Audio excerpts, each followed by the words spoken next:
10 محرم کا روزہ رکھنے والے سن لیں۔ اکثر مسلمان عاشوراء یعنی 10 محرم کا روزہ رکھتے ہیں۔ کچھ لوگ 9 اور 10 محرم کا روزہ رکھتے ہیں، جبکہ کچھ 10 اور 11 محرم کا روزہ رکھتے ہیں۔ لیکن آج بھی بہت سے لوگوں کے ذہن میں یہ سوال موجود ہے کہ آخر محرم کا روزہ رکھنا چاہیے یا نہیں۔ اگر رکھنا چاہیے تو کیا صرف 10 محرم کا روزہ کافی ہے یا اس کے ساتھ ایک اور روزہ بھی رکھنا ضروری ہے؟ اور اگر ایک اور روزہ رکھنا ہو تو 9 محرم کا رکھا جائے یا 11 محرم کا؟ کیا اس بارے میں قرآن و حدیث میں کوئی رہنمائی موجود ہے؟ اور خود ہمارے پیارے نبی حضرت محمد صلی اللہ علیہ وسلم نے محرم کے روزوں کے بارے میں کیا تعلیم فرمائی؟ کیا آپ صلی اللہ علیہ وسلم نے اس مہینے کے روزوں کی فضیلت بیان کی؟ ان تمام سوالات کے مستند اور تفصیلی جوابات قرآن و حدیث کی روشنی میں جاننے کے لیے ویڈیو کو آخر تک ضرور دیکھیں، کیونکہ آج ہم آپ کو بتائیں گے کہ محرم کے روزوں کی حقیقت کیا ہے، ان کی فضیلت کیا ہے اور پیارے نبی صلی اللہ علیہ وسلم کا اس بارے میں کیا مبارک فرمان ہے۔ بسم اللہ الرحمن الرحیم۔ السلام علیکم ورحمۃ اللہ وبرکاتہ۔ محرم الحرام اسلامی سال کا پہلا مہینہ ہے اور یہ ان 4 مقدس مہینوں میں سے ایک ہے جنہیں اللہ تعالیٰ نے خاص حرمت اور عظمت عطا فرمائی ہے۔ یہی وجہ ہے کہ اس مہینے کو محرم الحرام کہا جاتا ہے، یعنی ایسا مہینہ جو عزت، احترام اور برکت والا ہے۔ بہت سے مسلمان نئے سال اسلامی سال کے آغاز پر محرم کا چاند تو دیکھتے ہیں، لیکن اس عظیم مہینے کی اصل فضیلت اور اہمیت سے پوری طرح واقف نہیں ہوتی۔ اگر ہم قرآن و حدیث کا مطالعہ کریں تو معلوم ہوتا ہے کہ محرم کا مہینہ اللہ تعالیٰ کے نزدیک بہت بلند مقام رکھتا ہے۔ نبی کریم صلی اللہ علیہ وسلم نے اس مہینے کو شہر اللہ المحرم یعنی اللہ کا مہینہ فرمایا۔ تمام مہینے اللہ تعالیٰ ہی کے ہیں، لیکن کسی مہینے کو اپنی طرف منسوب کرنا اس کی خاص عظمت اور فضیلت کی دلیل ہے۔ محرم الحرام ہمیں صرف نئے سال کی آمد کی یاد نہیں دلاتا، بلکہ یہ مہینہ ہمیں اپنے اعمال کا جائزہ لینے، اللہ تعالیٰ کی طرف رجوع کرنے اور اپنی زندگی کو بہتر بنانے کی دعوت بھی دیتا ہے۔ اس مہینے میں تاریخ اسلام کے ایسے عظیم واقعات پیش آئے جنہوں نے حق و باطل کے درمیان فرق کو ہمیشہ کے لیے واضح کر دیا۔ اسی مہینے میں حضرت امام حسین رضی اللہ تعالیٰ عنہ اور ان کے جانثار ساتھیوں نے میدان کربلا میں عظیم قربانیاں پیش کیں اور پوری امت کو سبق دیا کہ مسلمان ہر حال میں حق کا ساتھ دیتا ہے اور ظلم کے سامنے سر نہیں جھکاتا۔ محرم الحرام کی ایک بڑی فضیلت یہ بھی ہے کہ اس مہینے میں نیک اعمال کی اہمیت بڑھ جاتی ہے۔ جو شخص اللہ تعالیٰ کی رضا کے لیے عبادت کرتا ہے، توبہ کرتا ہے، ذکر و اذکار میں مشغول رہتا ہے اور نیکی کے کام کرتا ہے، وہ اللہ تعالیٰ کی خصوصی رحمتوں کا مستحق بنتا ہے۔ اس مہینے میں انسان کو چاہیے کہ وہ اپنے گناہوں پر ندامت محسوس کرے، اللہ تعالیٰ سے معافی مانگے اور اپنی زندگی کو دین کے مطابق گزارنے کا عزم کرے۔ اب اگر روزے کی بات کی جائے تو روزہ اسلام کی عظیم عبادت میں سے ایک عبادت ہے۔ روزہ صرف بھوک اور پیاس کا نام نہیں، بلکہ یہ صبر، تقویٰ، نفس کی اصلاح اور اللہ تعالیٰ کی اطاعت کا عملی مظاہرہ ہے۔ روزہ انسان کو یہ احساس دلاتا ہے کہ اللہ تعالیٰ ہر وقت اسے دیکھ رہا ہے۔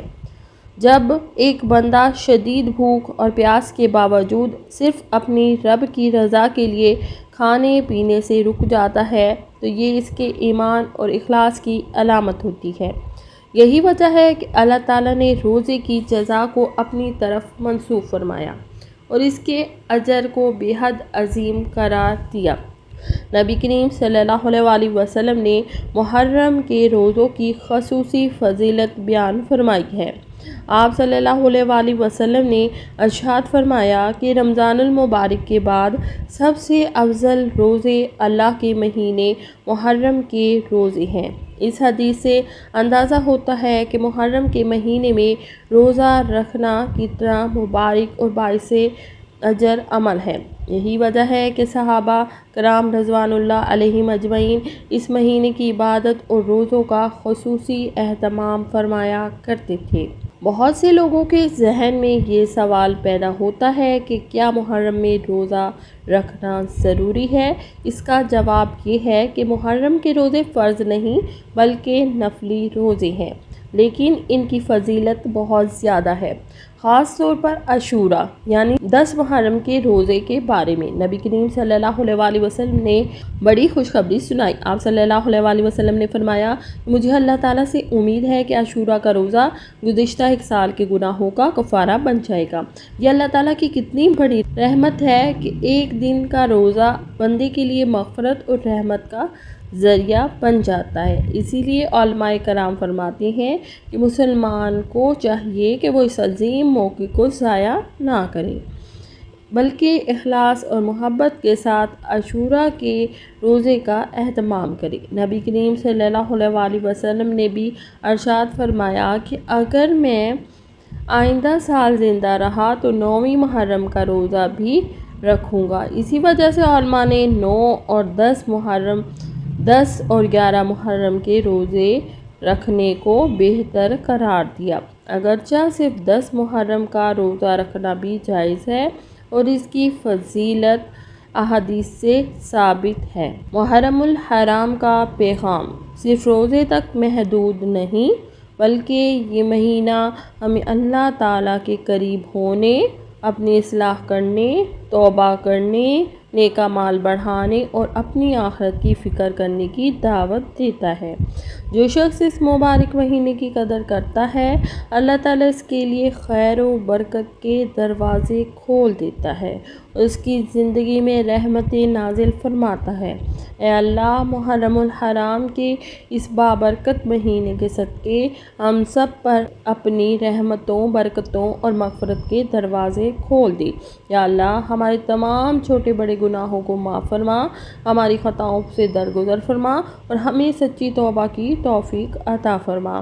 اے رب العالمین، ہمارے دلوں کو ایمان کی روشنی سے منور فرما، ہمیں اپنی رضا والے راستے پر چلنے کی توفیق عطا فرما اور ہر اس عمل سے بچا جو تیری ناراضگی کا سبب بنے۔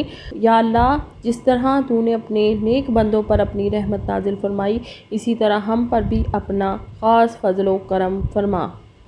یا اللہ، ہمیں محرم الحرام کی برکتوں سے بھرپور حصہ عطا فرما، ہمیں عبادت، ذکر، تلاوت قرآن اور نیک اعمال کی توفیق عطا فرما۔ یا اللہ، ہمیں عاشوراء کی برکتوں سے مالا مال فرما اور ہمیں ان خوش نصیب بندوں میں شامل فرما جن سے تو راضی ہو جاتا ہے۔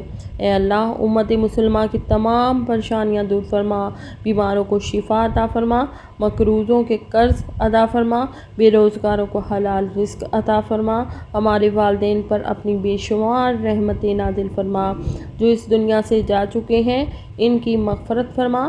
یا اللہ، ہمیں دنیا و آخرت کی کامیابیاں عطا فرما، ہمارے گھروں میں سکون، محبت اور برکت عطا فرما اور ہمیں ایمان کی حالت میں زندہ رکھ اور ایمان کی حالت میں ہی دنیا سے رخصت فرما۔ یا اللہ، حضرت امام حسین رضی اللہ تعالیٰ عنہ، اہل بیت اطہار اور تمام شہدائے کربلا پر اپنی بے شمار رحمتیں نازل فرما، ان کے درجات بلند فرما اور ہمیں ان کے نقش قدم پر چلنے کی توفیق عطا فرما۔ یا اللہ، ہمیں حق کی بات کہنے اور حق پر قائم رہنے اور ہر حال میں تیری رضا کو مقدم رکھنے کی توفیق عطا فرما۔ آمین یا رب العالمین۔